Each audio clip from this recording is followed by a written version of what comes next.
Welcome to the session on signals and systems. So in this class we are going to discuss the properties of the Laplace transform. So while discussing the properties, before discussing the properties of the Laplace transform, so you should remember one thing here. So we already completed the properties in the case of CTFT, which is your continuous time Fourier transform. Now before going to discuss the properties of the Laplace transform, so one should go and refer the properties and their proofs with respect to the continuous time Fourier transform, because the properties are very similar to the properties of the Fourier transform. The properties of the Laplace transform are very similar to the properties of the Fourier transform. Only thing is, so in the Fourier transform, if you replace j omega by s, so we'll get what? So we'll get the Laplace transform. So that is the only difference. That is the only difference. Therefore, I won't give any proof for the Laplace transform because we already done the continuous time Fourier transform. We already prove each and every property of the continuous time Fourier transform. The only difference is in the continuous time Fourier transform, you just replace j omega by s, so that we'll get the Laplace transform, the proof for the Laplace transform. So that is the only difference between the Laplace transform and the Fourier transform. So whenever there is a proof is required, I definitely prove the property, but without difference there is no need to prove again the Laplace transform, the proofs for the Laplace transform. Therefore I only write the statements of different properties of the Laplace transform. So when it comes to the first property, the property is always the linearity property of the Laplace transform. So you just listen the properties. So the properties are almost similar to the properties of the Fourier transform. So we prove each and every property in the case of the Fourier transform. So when it comes to the linearity property, so there is no need, there is no necessity of again proving the property in the case of the Laplace transform. Therefore I just only write the properties only. I won't give the any proof. So to prove the linearity property, so let us consider we have two signals. One is f1 of t, another one is f2 of t. So you can take x1 of t and x2 of t like that. So to have the linearity property statement, so I will write down the statement for the linearity property. Here two time domain signals are given. So for one signal f1 of t, its Laplace transform is capital O f1 of s. So in the case of Fourier transform is what? See, the time domain signal is f1 of t. So its Fourier transform is what? Capital F1 of j omega. So that is the only difference. Here j omega is replaced by s, so that we will get the Laplace transform. So that is the only difference between the Laplace transform and the Fourier transform. Therefore I won't give any proof. I just write down the statements of all the properties. Some of the properties are different. I will tell you those properties and their proofs. So while discussing those properties, so and we have another signal to define the linearity property. We have two signals. One is f1 of t, another one is f2 of t. So for f2 of t, the Laplace transform is f2 of s, and therefore the linearity property states that, so if you consider the linear combination of the two signals like this, so this is the linear combination of the two signals. So this is your input. Now what is the Laplace transform of the linear combination of the two signals? So this is nothing but the linear combination of the given two signals. Now the Laplace transform of the linear combination of the two signals will give the result like this. So it is the linear combination of the two signals in the frequency domain. So this is your output, this is your output, this is your input. So this is your input and this is your output. So when you take the Laplace transform of the linear combination of the two signals, so you will get the linear combination of the two signals in the frequency domain, in the S domain. So that is the linearity property in the case of the Laplace transform. So the same property we are proving already in the case of the Fourier transform. For the Fourier transform is what? f1 of t, the Fourier transform is f1 of j omega, and we have another signal f2 of t. So its Fourier transform is what? So capital F2 of j omega. So then the linearity property in the case of Fourier transform is what? So if you consider the linear combination of the two signals, like this, say f2 of t. So we'll get the linear combination of the two signals in the frequency domain. So that is your linearity property in the case of the Fourier transform. So this property we already proved in the case of the Fourier transform, which is continuous time Fourier transform. Now there is no necessity to prove again the same property in the case of the Laplace transform. So what is the reason? The reason is, so you just replace here j omega by s, so that we'll get the proof in the linearity proof in the case of the Laplace transform. Therefore I won't give any proof for this linearity property. This is the first property, which is linearity property. Now when comes to the second property, so which is the conjugate property. So this conjugate property is also same as the property in the case of the Fourier transform, the conjugate property. So we have to practice the proofs of all the properties, because in the examination essay question is given on these properties. State and prove the following properties of the Laplace transform. So like that the essay question is given in the examination. Therefore we have to prepare all the properties. So we have almost 14 properties are there. So you have to learn each and every property and their proofs. So while proving each and every property, you just refer the properties in the case of the Fourier transform. So that is the backbone for explaining the proofs in the case of the Laplace transform. So the conjugate property, coming to the statement, this statement is like this. So f of t is a time domain signal. So its Laplace transform is what? Capital F of s.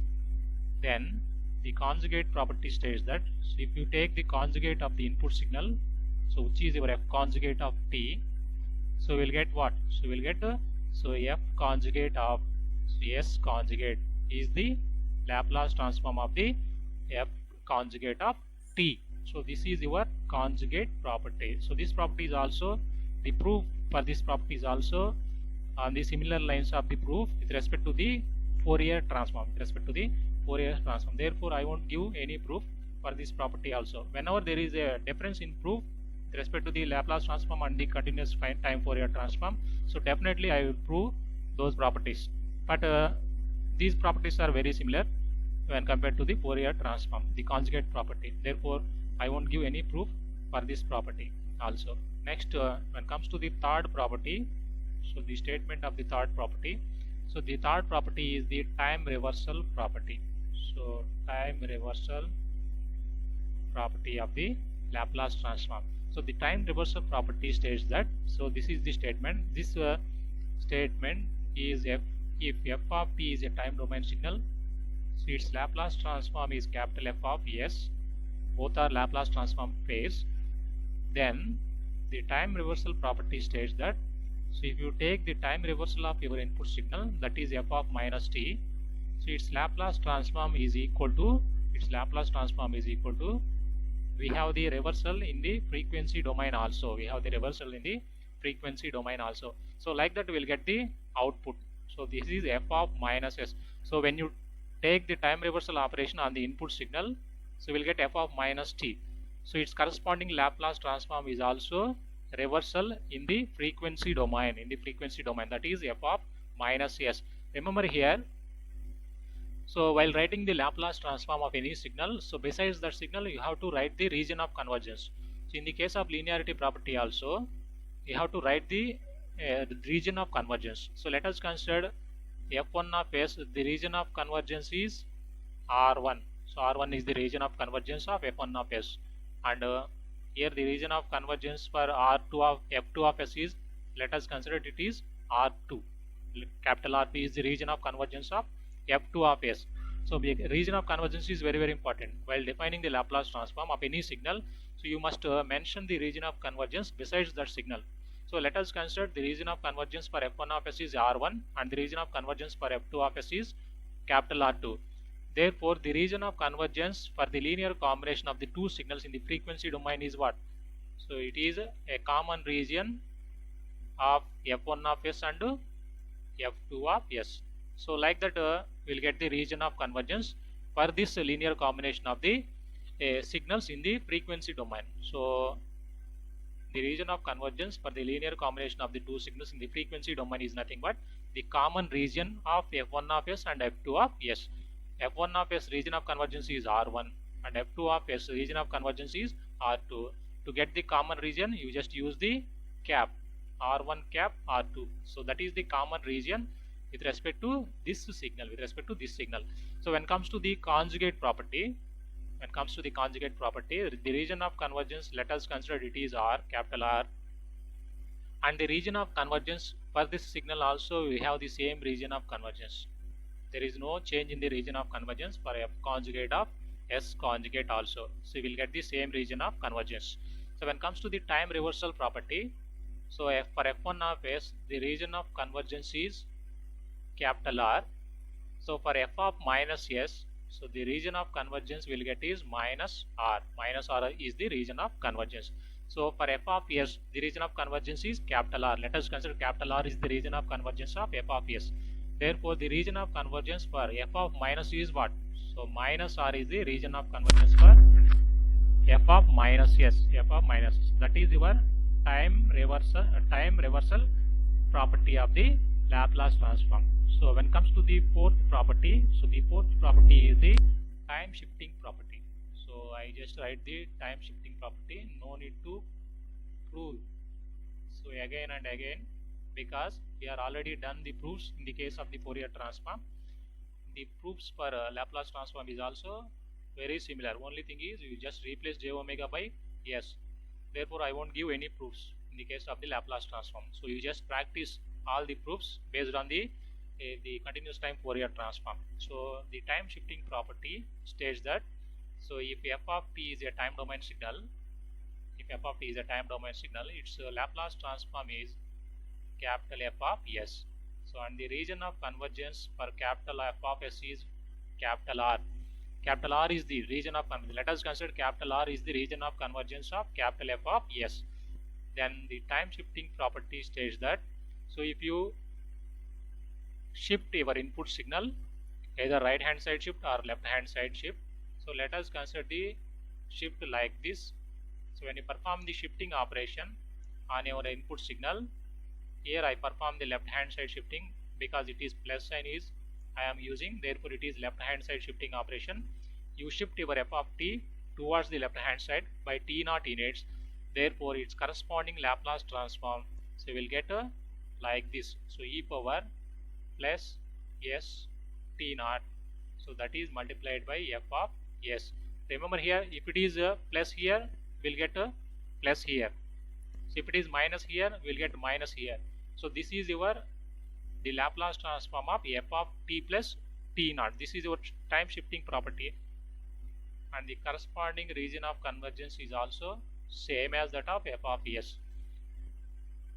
And if we have the shift like this, f of t minus t naught, so we'll get the Laplace transform of this signal is like this, e power minus s t naught into capital F of s, and the corresponding region of convergence is capital R.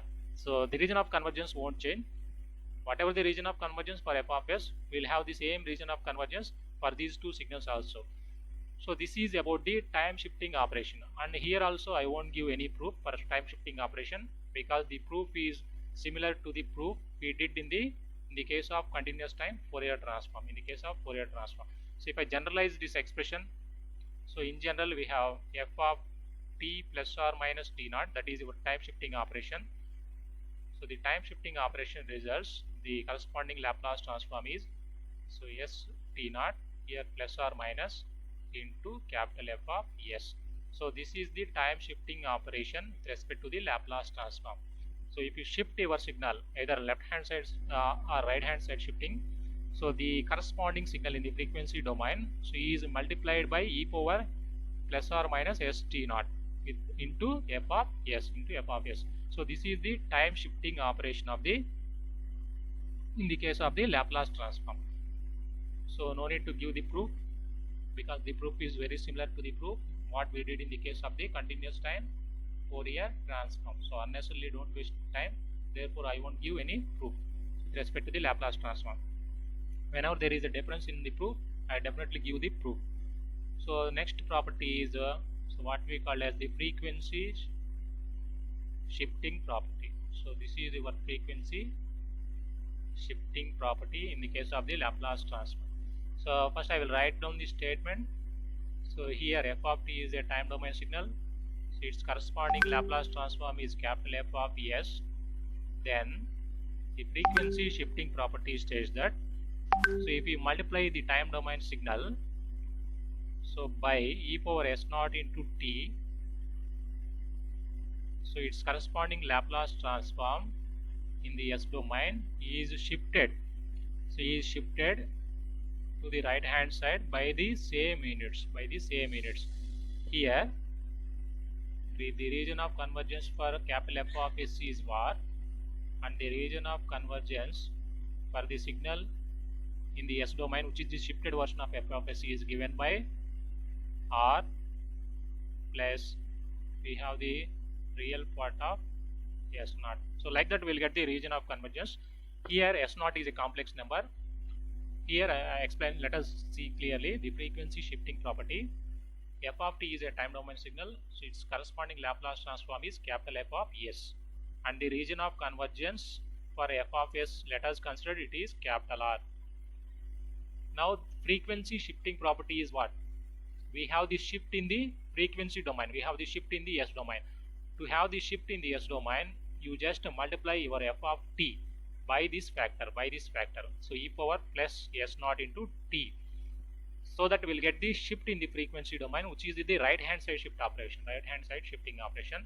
You should remember here the region of convergence is the region of convergence of your f of s plus, so there is a complex number s naught is there, therefore you should add this sigma value in this case. Suppose if I have the region of convergence for capital F of s is defined in between sigma 1 to sigma 2, so this is the region of convergence for capital F of s. Let us consider. So the region of convergence for capital F of s is defined between sigma 1 to sigma 2. And what about the region of convergence for this signal?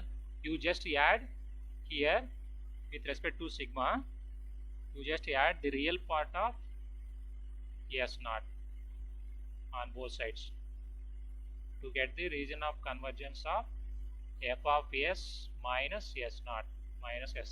So like that we'll get the region of convergence in the case of the frequency shifting operation. Suppose if I have the signal like this, e power minus s naught into t, so that is multiplied by f of t.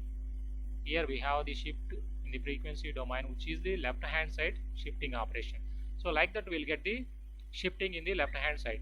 So whenever it is plus, at the output we will have a minus sign.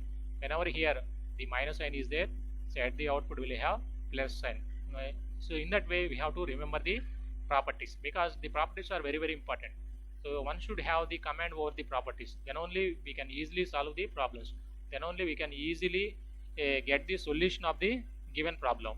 So otherwise we cannot get the solution in an easiest way. So if we have the command over the properties, then only we have the simplify our problems.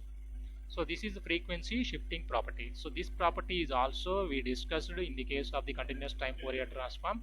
Here also I won't provide any proof, you just practice the proof with respect to the frequency shifting property, because the property is already given in the case of the continuous time Fourier transform.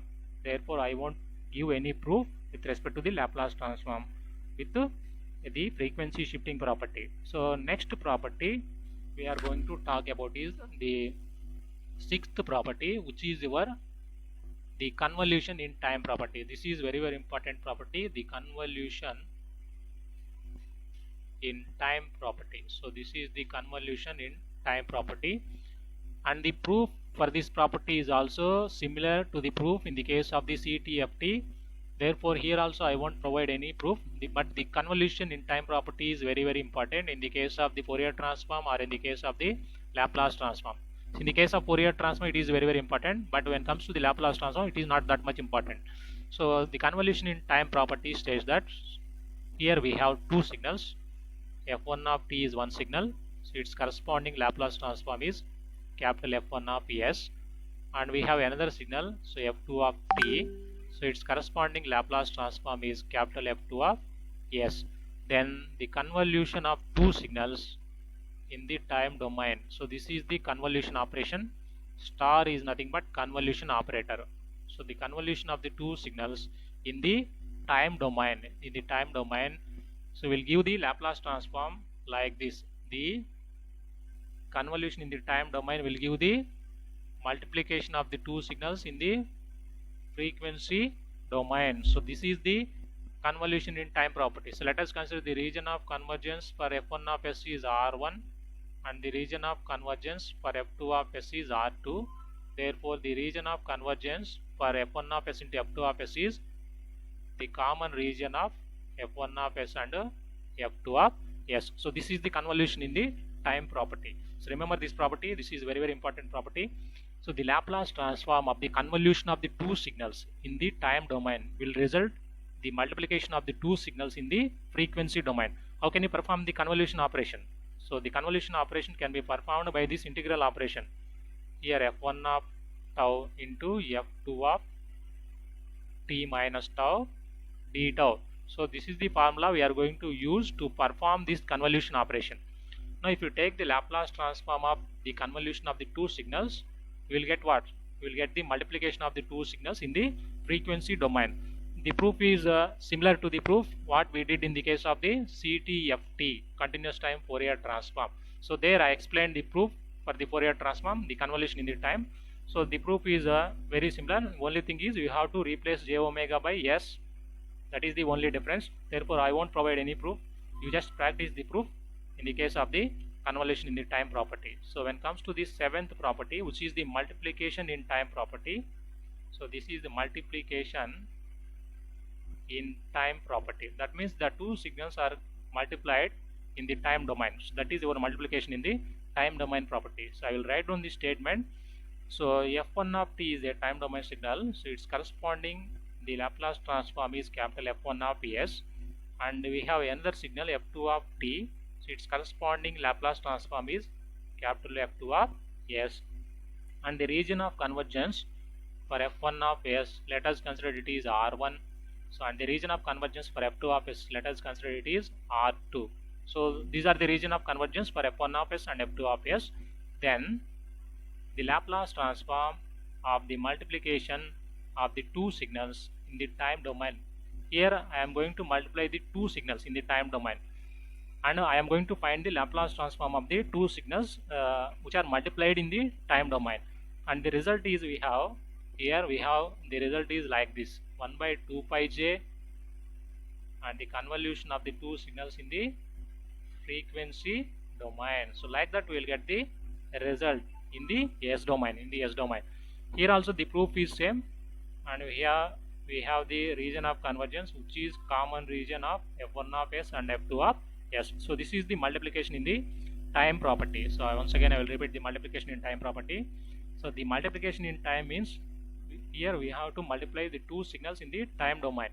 So when we are going to multiply the two signals in the time domain, so if you find out the Laplace transform of this signal, so we have the signal in the s domain like this. So the convolution of the two signals, here f1 of s convolution into f2 of s. The result is the convolution of the two signals in the s domain, that is multiplied by 1 by 2 pi j factor. So this is the output we will get in the case of the multiplication in the time domain property. So here also I won't provide any proof, because the proof is similar to the proof what we did in the case of the CTFT. In the case of CTFT I explained the proof, the multiplication of the two signals in the time domain. So only thing is here you just replace j omega by s, so that we will get the proof in the case of the multiplication in time domain with respect to the Laplace transform. So this is about the multiplication in the time domain property. You just note down all the properties and you just practice the proofs of all the properties, so that you have the clear idea about the difference between the Fourier transform and the Laplace transform. So when it comes to the next property, almost we have 14 properties are there.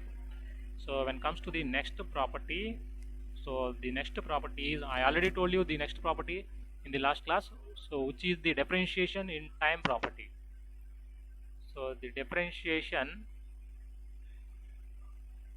in time property. So this is the eighth property, so which is the differentiation in the time property.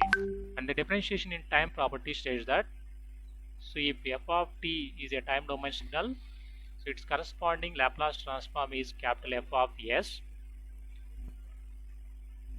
Then, so if you differentiate your signal, which is your input signal f of t, if you find the Laplace transform of the differentiation of your signal, so you will get what? So you will get output like this. So s into capital F of s, s into capital F of s. Suppose the region of convergence for f of s is capital R, and the region of convergence for s into f of s is also we have capital R. Capital R is same. Region of convergence is same for both the signals in the s domain. So this is the differentiation in the time domain property. So if I generalize this property, if I have the nth order derivative of f of t, so its corresponding Laplace transform we will get like this, s power n into capital F of s, and the region of convergence is capital R here. So this is the generalized property in the case of the differentiation in time property. So if you differentiate your signal f of t n times, the corresponding Laplace transform will get s power n into f of s. Suppose if I have n equal to 2, that is second order differentiation. So that I will get the result s square into f of s. If I have n equal to 3, d cube f of t by dt cube.